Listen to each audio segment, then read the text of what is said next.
Présentation de la machine d'obturation JHC Claes. Étape numéro 1, soudez votre piquage sur la canalisation acier. Pour mémoire, cette machine est capable d'intervenir aussi bien sur les réseaux acier PE, du DN80 au DN200. Une fois votre piquage ou votre CLPE installé, vissez la vanne à guillotine sur le piquage. Ouvrir la vanne de façon à pouvoir laisser passer la fraise de percement. La fraise acier avec un forêt centreur, la fraise PE sans forêt centreur. Graissez légèrement la fraise afin d'avoir une meilleure coupe.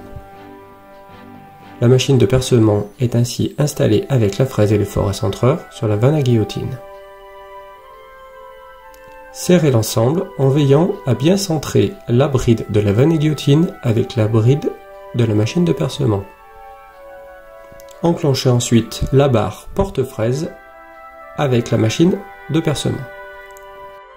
Mettez en contact le forêt centreur avec la canalisation. Cette opération doit toujours être réalisée manuellement. Lorsque la fraise est en contact avec la canalisation, l'effort de coupe est plus important. Veillez à descendre doucement les deux barres noires qui font l'avance de la fraise sur le porte-outil.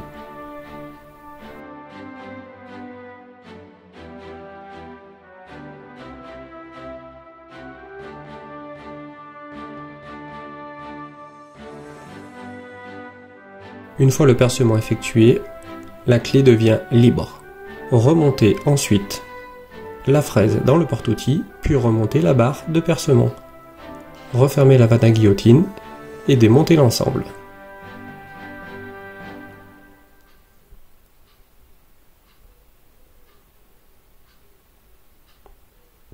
Le coupon est ainsi récupéré.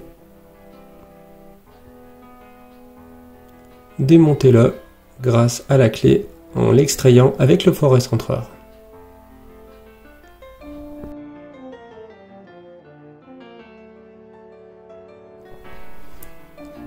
Une opération de ramassage des copeaux est ensuite réalisée en assemblant de nouveau sur la cloche la barre aimantée. Réouvrez la vanne, faites descendre la barre porte-aimant et récupérez les copeaux.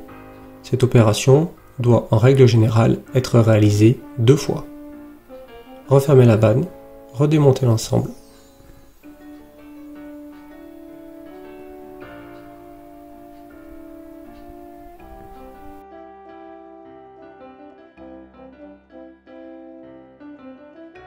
Montez le ballon sur la tige support, puis serrez-le à l'aide des clés fournies. Mettez-le légèrement sous pression afin de pouvoir faire un contrôle visuel poussé et s'assurer qu'aucun fil ni grosse détérioration ne soit rencontré. Effectuez ensuite un test d'étanchéité sous une pression de 8 bars pendant environ 10 minutes afin de s'assurer que celui-ci n'ait aucune fuite. Insérez ensuite le ballon sur sa tige support à l'intérieur de la machine d'obturation. Faites glisser la tige jusqu'à ce que le ballon soit intégré dans le sabot à hauteur du talon.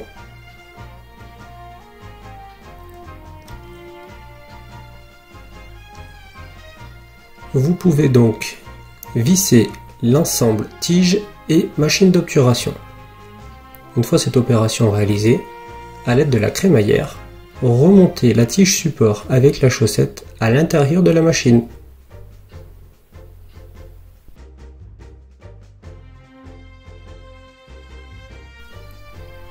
Vous pouvez ensuite monter le coupleur de purge sur la machine, puis assembler la machine sur la vanne à guillotine. Fixez l'ensemble, puis réouvrir la vanne. Le ballon sera toujours orienté contre le sens du gaz. À l'aide de la manivelle, descendez la crémaillère jusqu'au niveau souhaité. Le clips viendra verrouiller automatiquement lorsque vous aurez atteint la bonne hauteur. Enfoncez ensuite la tige porte-ballon à l'intérieur de la machine. Vous avez alors la pression du réseau. Ensuite, gonflez le ballon à 8 bars. Attendre un temps de stabilisation de 10 minutes pour s'assurer que tout est conforme. Puis réalisez le montage de votre torchère pour réaliser votre chantier. Répétez le montage autant que nécessaire, 2 machines face au sens du gaz de chaque côté de votre chantier.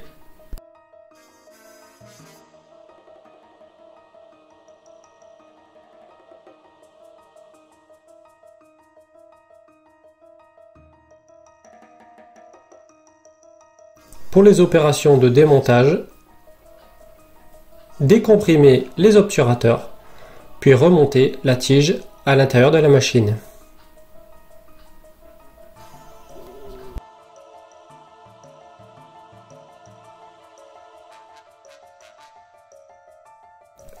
Remontez ensuite la crémaillère, c'est-à-dire la chaussette, à l'intérieur de la machine.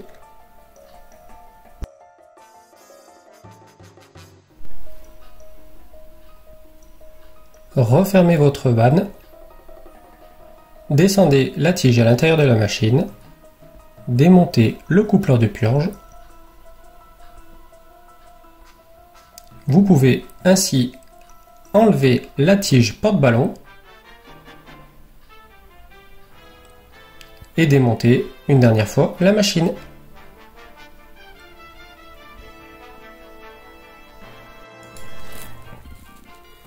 Une fois les machines démontées et le chantier exécuté, il nous reste à mettre les bouchons sur les piquages.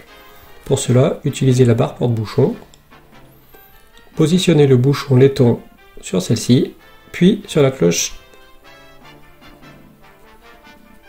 Assemblez la cloche sur la vanne à guillotine, en veillant toujours à ce que les deux brides soient bien centrées l'une sur l'autre.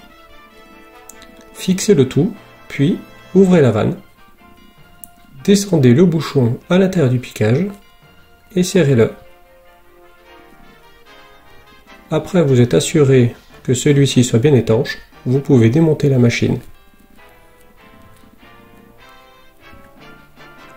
Démontez ensuite la vanne à guillotine.